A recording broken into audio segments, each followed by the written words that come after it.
The first time I heard about what would become known as diversity, equity, and inclusion was right after the wall fell in Germany.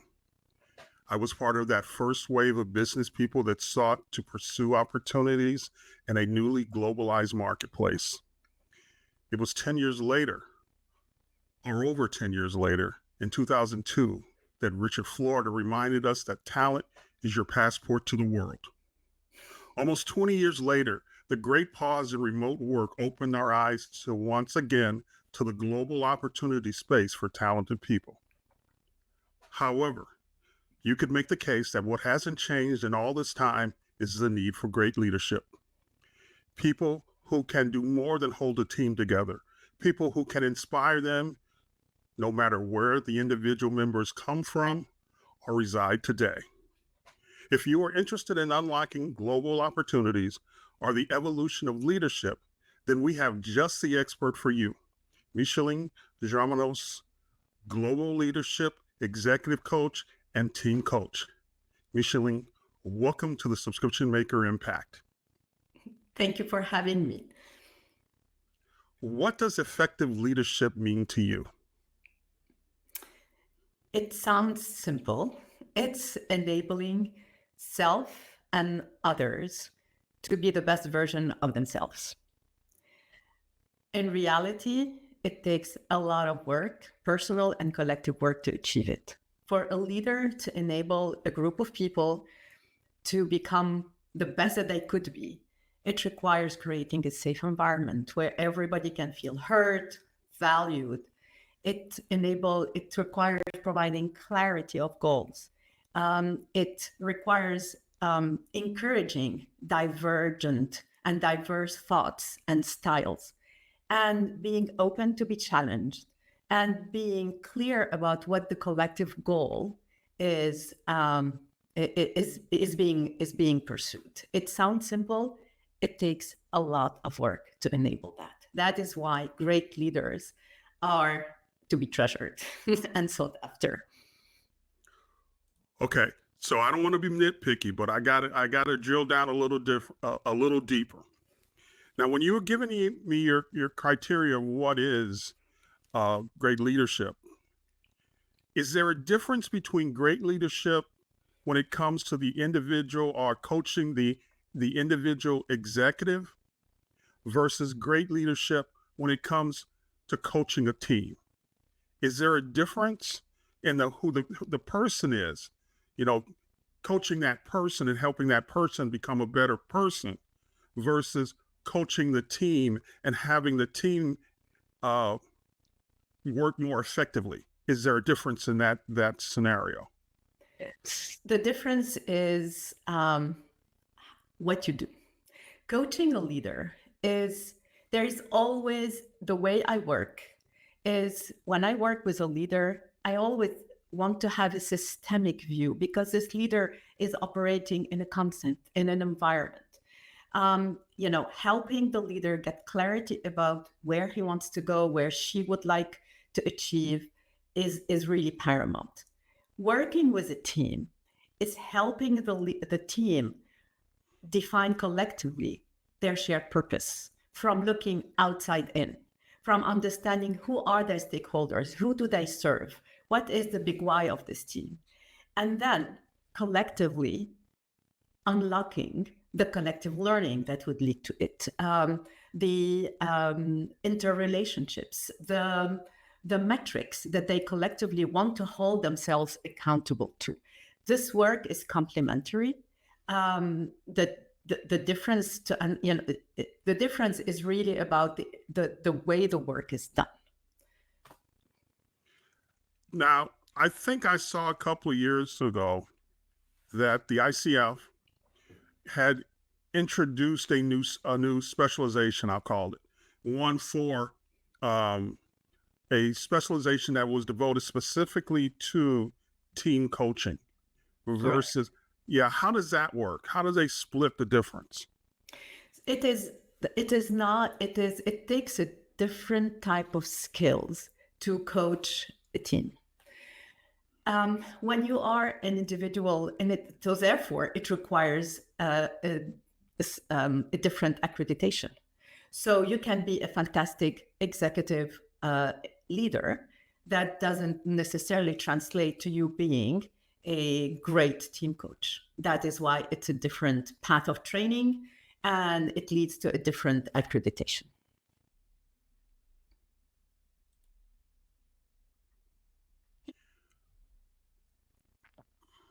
It leads to a different accreditation. Now, in my life, I'm ex-military. So I've dealt with a lot of what I would call command control leadership styles. Either you do what I say or I make you do push-ups. Have you seen a change? I mean, now what I'm seeing is I'm seeing more companies that are adapting kind of a coaching style of leadership, where we're not going to concentrate on the deficiencies. We're going to really we're going to move into how we get you to be into a better place, you as a person versus you as a person in that role. Would you talk to that?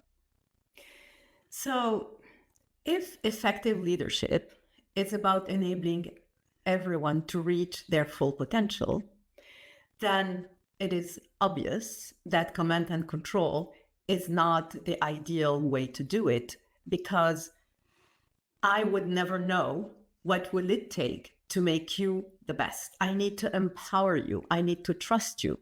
That is why a coaching leader as a coach is really more and more required. The other point to take into account here is the change, the pace of change, and the growing complexity of the world that we operate within makes it that we move from a world where few experts hold the answers to the need to crowdsource collective wisdom. And in order to do that, this is where we need to empower others. This is where we move from a tell to ask. When somebody comes to us and say, what should I do? Instead of saying, this is what you should do, then we ask, what do you think you would want to do? If you're in my shoes, what would you do? That opening up, they're allowing them to tap into their own wisdom and implicitly communicating that we trust them. We trust that they have something to contribute. And because we're moving to a world where asking the right questions is way more effective to create results than trying to know all the answers, because it is becoming increasingly hard to know all the answers. Okay, now this is going to seem like it may be a little out of left field, but I deal with a lot of productized services, and one of the things that I don't see a lot of is product management. And one of the things they say in product management is that it's important to have options, that you shouldn't go to market with, start the process with just one option.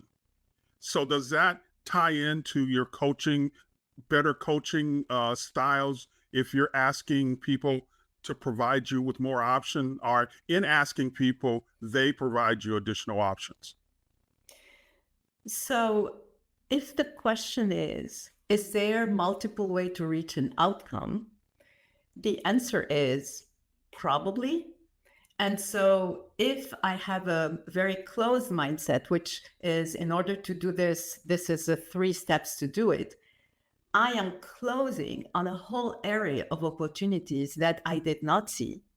And there is so much value in being able to tap into more possibilities, right? And the more diverse the team I work with, the more their background, their styles, their expertise, their experience, then the more opportunities we collectively have to reach better outcomes, right? If I am able to tap into this collective wisdom that is lying within my team or the organization I lead. So I see in a lot of marketing material for coaches, they're telling me about blueprints this and blueprints that. Given the need for additional opportunities and the need to be able to accept additional options, and should I see that as a red flag when I see someone saying that they've got a blueprint for what you need to do to accomplish your work, even if they haven't even met you? Absolutely. trying to put people in a box is not a recipe for success. Even if the situations look alike, we are different. Each of us have our own past, our own experiences, our own fears, our own opportunities, our own qualities. I meet my clients where they are, and this is what all great coaches do. How can we decide the steps that someone needs to follow without knowing them, without understanding what make them tick, what their values are, what authenticity means to them. So yes, yes, I completely agree that I have a toolbox, and I am going to draw on the tools depending on what the situation requires, what the person requires. We cannot come with preconceived ideas or steps that we ask individuals, leaders to follow. Okay, so we shouldn't be we should be worried about people who come to us with blueprints. So my next question is, what should we do to prepare ourselves to work with someone like you? I mean, I kind of like to go into a coaching situation, a learning situation, haven't done my homework, having set myself up. It's like, okay, if I can get to, if there's a continual and I can get to point B or C, then I think there's more value getting the rest of the way with the coach. But if I'm going to just throw up my hands and say, okay, I'm not going to learn anything, I'm not going to bring anything to the table when I engage a coach, when I engage a consultant or whatever, I think that's a wasted opportunity. What do you think?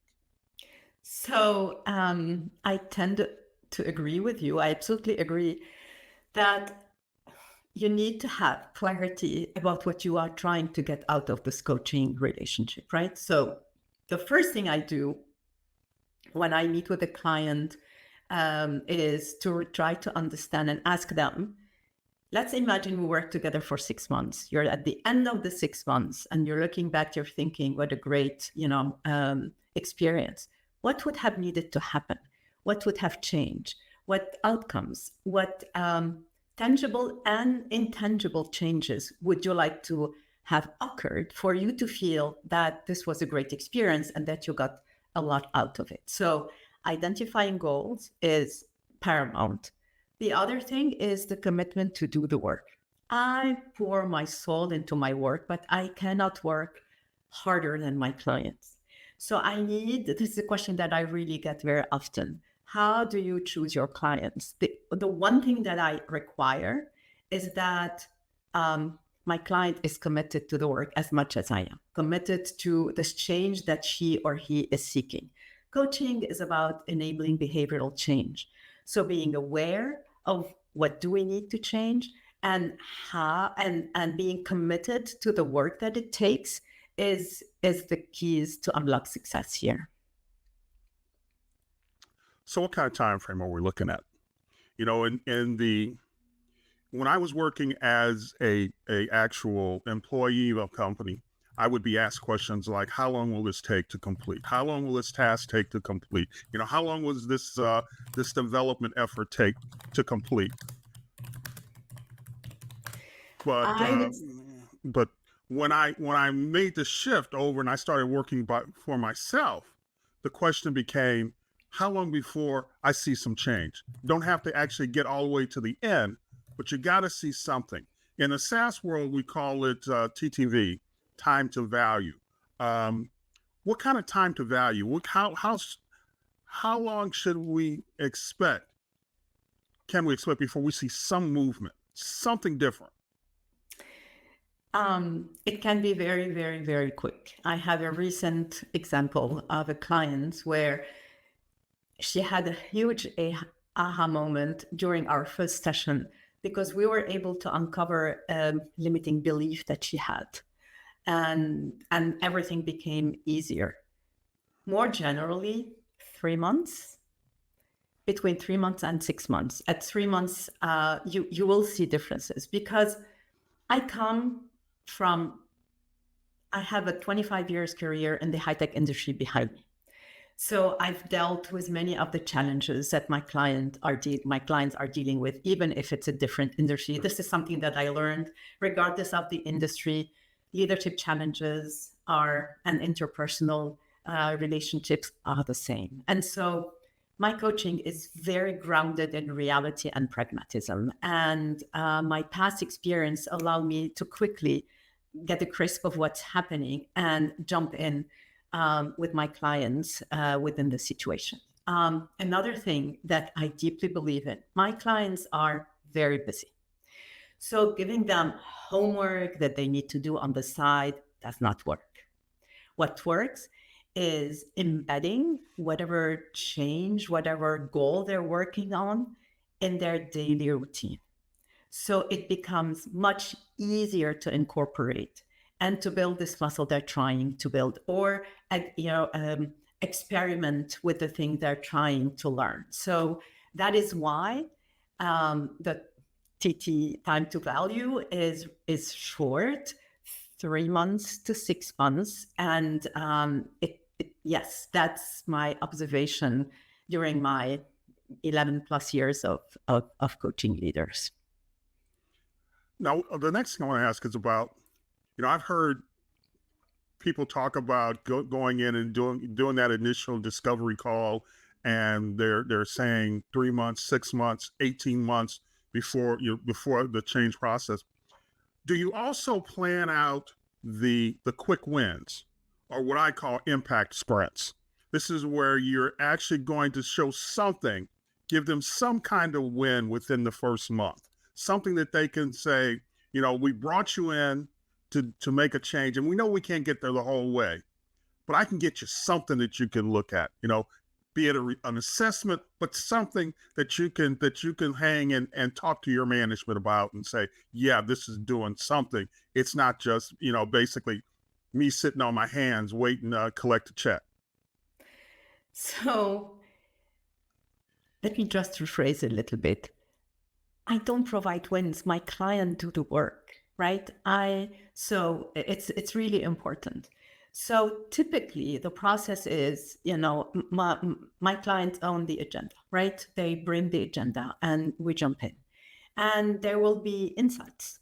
There will be things that they will change their perspective on. There will be things that they will want to address differently. So the wins that they call them are quick. There are some that happen quickly. There are some that will take more time because they are harder, because it really touches something deeper. The work is there, so the wins is there. I do not provide them win. They create the win for themselves, right? They are empowered. The work, what we do, allow them to become more aware of the impact they're having on others with this attitude, with things that they can do differently. And they become interested in trying something else, in experimenting in meetings, and trying a different style of a communication. And so what happens is people are going to notice something different because of new behavior or adjusting behaviors. That's the way to look at it, actually. Okay, so I'm going to take you back now. Okay. I guess a few years ago, I saw something where you said that you had taken 15 years to get into the coaching industry. Yes. Would you talk about that? So I started in R&D. Okay, I'm a computer science engineer, and very quickly I realized that R&D will not be, the right path for me, because I am too interested in people, and you don't see enough people, and you don't interact with enough people when you are in an R&D lab. And then that made me move to different path into the high-tech profession. I had been dreaming of becoming a coach for a long time. And at some point, I even spent half a day with at that time I still lived in Paris. And so with the co-founder of the French Coaching Association. And I realized that I was not ready. I still needed to be an operator. I was not ready to step back because I don't do as a coach, right? But the dream never left. And so fast forward, My plan was to wait until my two sons would graduate from, university. By that time, we had moved to the US. I live in Seattle now. And but what happened is in 2012, I had a very serious health issue that turned my world upside down. And it became a defining moment in that it gave me this sense of urgency that life is short. How long would I wait? Will I have to wait? And that became a propeller. So within a year, I had identified a coaching training and certification, and I left my last employee, who was Microsoft actually, to build my practice. And this was in June 2013. So this has had obviously had a profound impact on me, and I kept thinking, what if cancer had not knocked on my door? How long would it have taken me to embrace this life that I was yearning to? And my story is not unique. We all know people who had usually an outside event, right? Something hard that turned into a blessing later, because they were able to develop the resilience to make something out of it. And I've been thinking, I thought for a long time, can defining moments be created from within? And I did research. And my conclusion is yes, but it takes work, and it starts with knowing where we want to go, with identifying this thing that used to be part of the realm of fantasy, of a dream, and that becomes something, a North Star that we want to achieve. And that can allow us to move past the obstacle and create the internal process to get going. And it doesn't have to be going all in. It can start with smaller steps. It's a longer conversation that I'm passionate about, but I hope I answered the question you asked me. Absolutely. I mean, we're on a road now. So you talked about your two sons. Are they entrepreneurs? The youngest one, yes, will be an entrepreneur. Yes, yes. Okay. So then the question becomes, what advice would you give young entrepreneurs who want a career similar to yours? When you say similar to me, I think you're taking it in a broader, which is, being self-employed. Is this what you're asking? Or you're talking about specifically coaching? I'm about options. Okay. If someone's, depending on what's the best advice you got about being an entrepreneur? I guess that would be a better question. So the best advice I would give is, if your dream is sound, hold to it and find the steps that will take you on it. Every journey starts with a single step. And it can be a small step. It doesn't be a huge step. What is really, really important is to have this internal yearning to do the thing, to reach this goal, to build, this, and then to understand what will it take, what do you need to learn, what do you need to start, what are the steps, what do you need to assemble, and be clear about that. So then the dream becomes that you give yourself the opportunity to make this dream a reality one day, and it doesn't have to be tomorrow of next week. I guess the next question is, and I apologize because I'm kind of jumping around, but what does impact mean to you?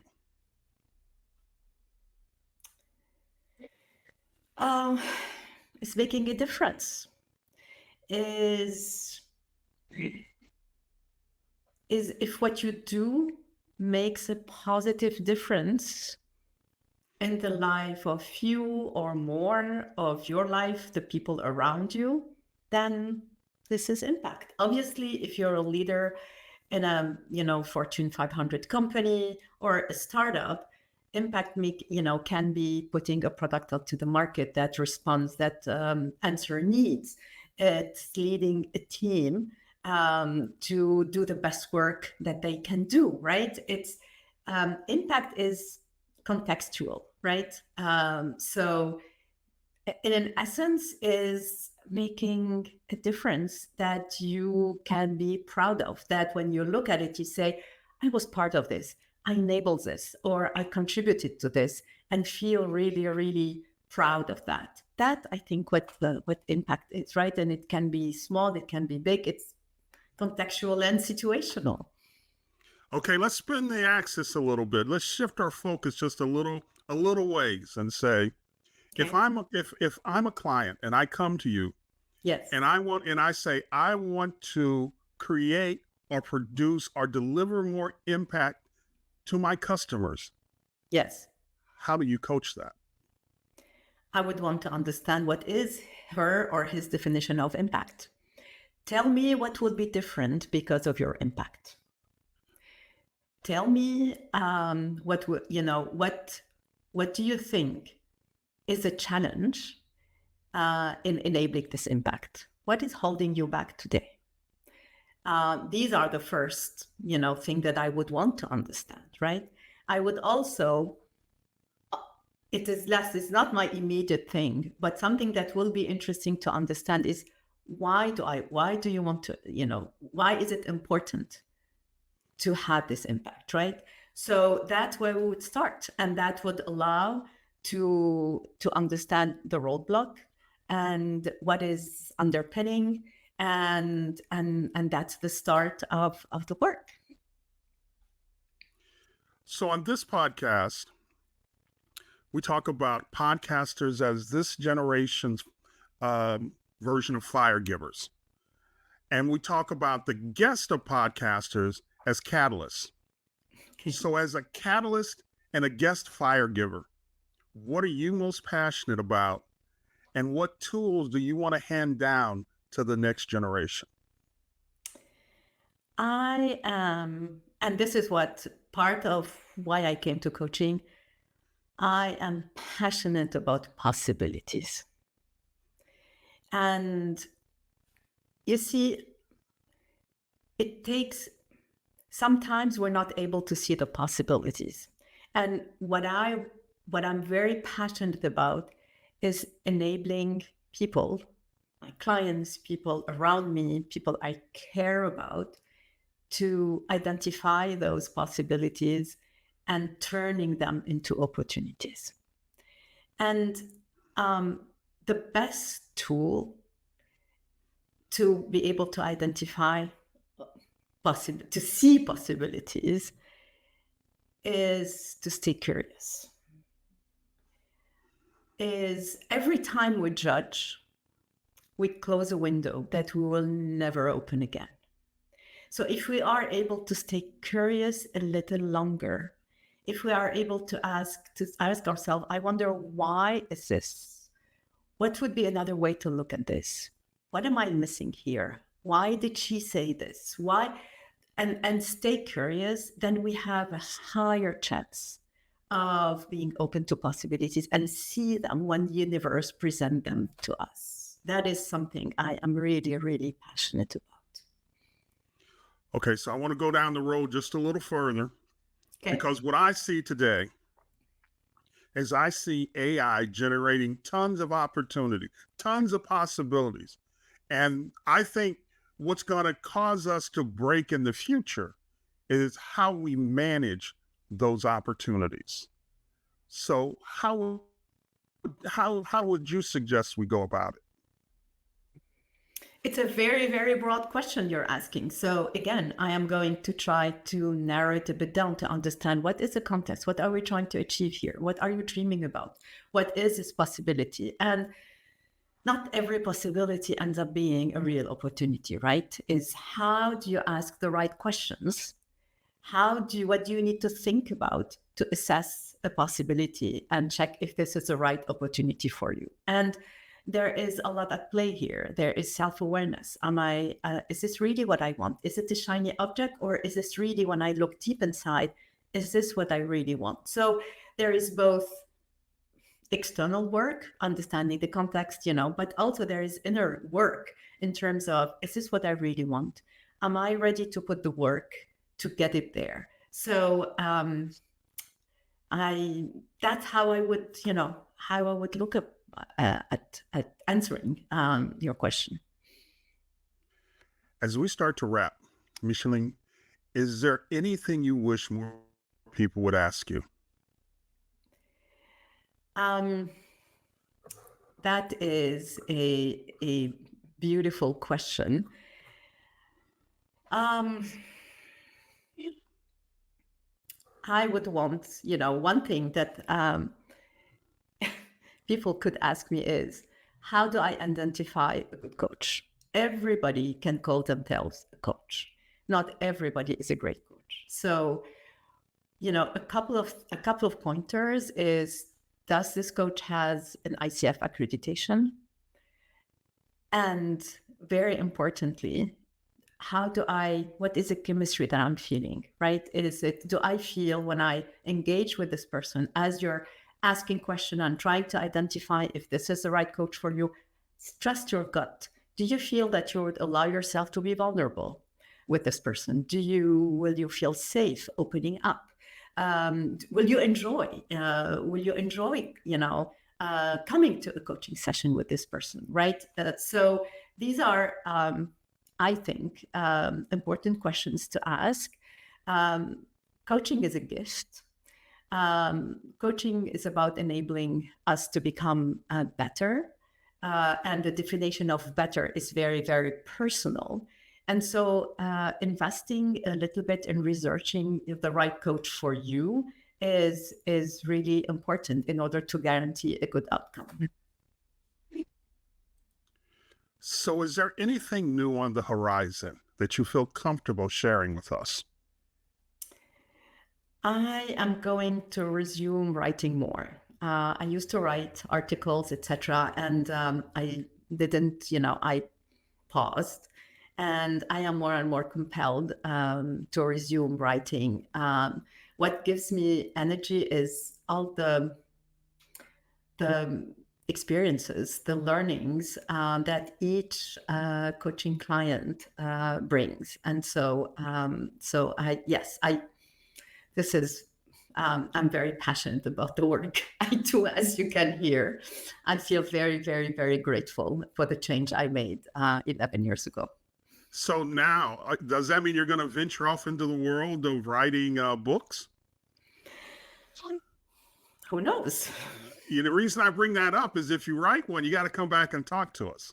Yeah, okay, promise. Yeah, so if you write a book, you got to come back and talk to us because we're invested now. So we want to know, how things go and where you're going next. You promise. I promise. Okay. It's not happening tomorrow, though. It takes a lot of work. You understand? We're going to be here for a while. We got Okay. some episodes to do. Okay, I'm committed to that. Micheline, thank you for joining us on the Subscription Maker Impact. You're very, very welcome. Thank you for having me, Zachary.